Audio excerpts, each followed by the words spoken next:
My name is Barry Jennings. I'm 52 years old. I've worked for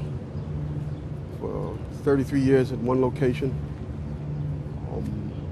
Basically, that's it. I'm married, father of 4. As I told you guys before, it's very funny. I was on my way to work, and traffic was excellent. I received a call that a small Cessna had hit the World Trade Center, and I was asked to go and man the Office of Emergency Management at the World Trade Center 7 on the 23rd floor. As I arrived there were police all in the lobby. They showed me the way to the elevator. We got up to the 23rd floor. Me and Mr. Hess, who I didn't know was Mr. Hess at the time, we got to the 23rd floor. We couldn't get in. We had to go back down. Then security and police took us to the freight elevators where they took us back up, and we did get in. Upon arriving into the OEM EOC,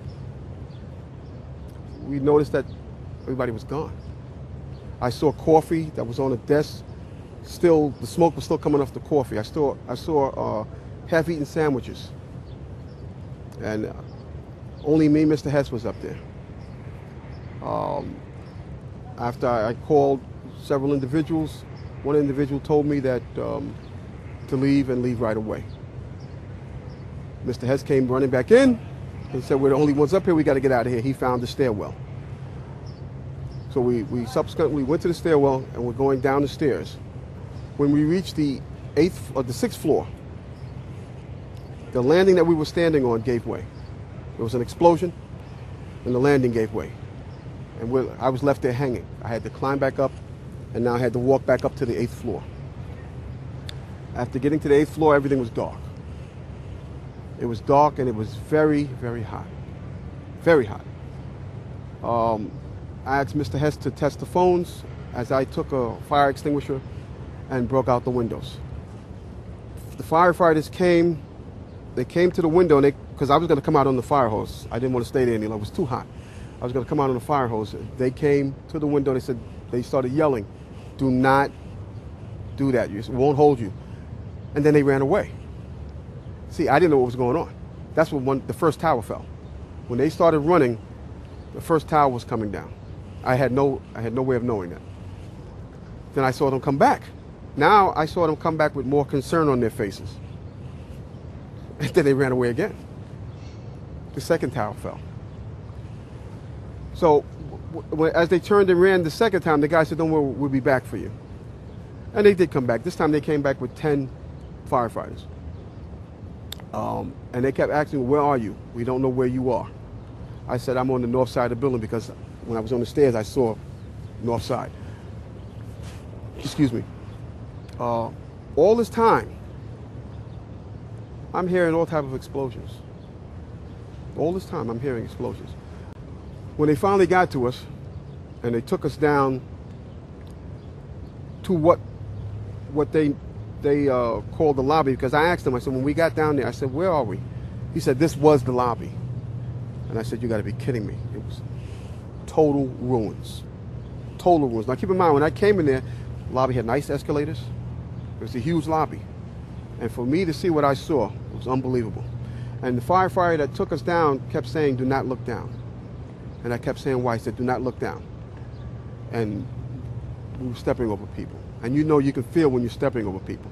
They took us out through a hole that I don't know who made this hole in this wall. That's how they got us out. They took us out through a hole, through the wall, to safety. Well, I'm just confused about one thing, and one thing only. Why World Trade Center 7 went down in the first place. I'm very confused about that. I know what I heard. I heard explosions. The explanation I got was it was the fuel oil tank. I'm an old boiler guy. If it was a fuel oil tank, it would have been one side of the building. When I got to that lobby, the lobby was totally destroyed. It looked like King Kong had came through it and stepped on it. And it was so destroyed I didn't know where I was. And it was so destroyed they had to take me out through a hole in the wall. a makeshift hole that I believe the fire department made to get me out. Me and Mr. Hess out. They called me down. Which ones? They were doing, I think it was part of the 9/11 Commission. So was it the hearings at the new school? No, No? no, I can't tell you where it was because. Yeah. Okay. Yeah. Oh yeah, that's right. But they called me down there, and they asked me the same questions that you guys are asking me. And at that point, they said, "Okay, thank you." And they sent me on my way. And yeah, you told them pretty much everything you just told us. Yes. That you were in the building, got rocked by an explosion. Yes. All that. Yes. And you know that they didn't mention Building 7 once in the commission report. I told them that's where I was. No, That's I know, where I was. but you know that they didn't mention the building at all. I didn't, I didn't give it too much thought. I thought they were just doing, an into report or an investigation on as to what happened. They got my point of view, and I haven't heard any more from them. No. Not at all? The explanation that I got is about a fuel oil tank. No. No. No. I heard the explosions, and then the key thing was when the police officer came to me, he said we got reports of more explosions, so you have to run. Big tall car. And that's after both towers had fell, correct? Yes, yes. Okay. When we made it back to the 8th floor, as I told you earlier, Yes. both buildings were still standing because I looked one way, looked the other way. Now there's nothing there. When I got to the 6th floor, before all this happened, when I got to the 6th floor, there was an explosion. That's what forced us back to the 8th floor. Okay. Both buildings were still standing. Keep in mind, I told you the fire department came and ran. They came twice. Why? Because building tower 1 fell, then tower 2 fell. And then when they came back with all concern now, like to get me the hell out of there. And they did. And we got out of there. I got in the building a little before 9, a little after 9. I didn't get out of there until like 1. Yeah, that's right. Because the news report with Michael Hess was approximately around 1 p.m. Mm-hmm. My mind is still there. That day I'll never forget. And the explanations that were given to me is totally unacceptable. Totally unacceptable. Because as I stated, I was there. I lived it. I lived through it. Actually, I thought I was going to die that day. Because me and Michael Hess did get on our knees and start praying when we saw that there was nobody coming, there was no hope. We did get on our knees and start praying. And then there was a fireman that shined the light and says, "Anybody in here?" Those are the sweetest words I ever heard. Is there anybody in here?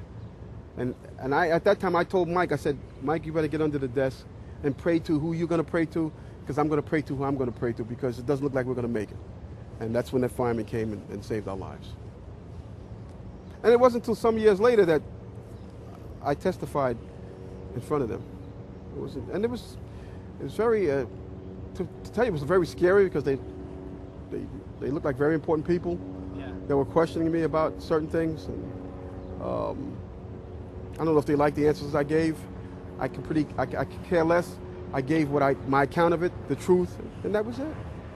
And to my surprise, I was back in the office.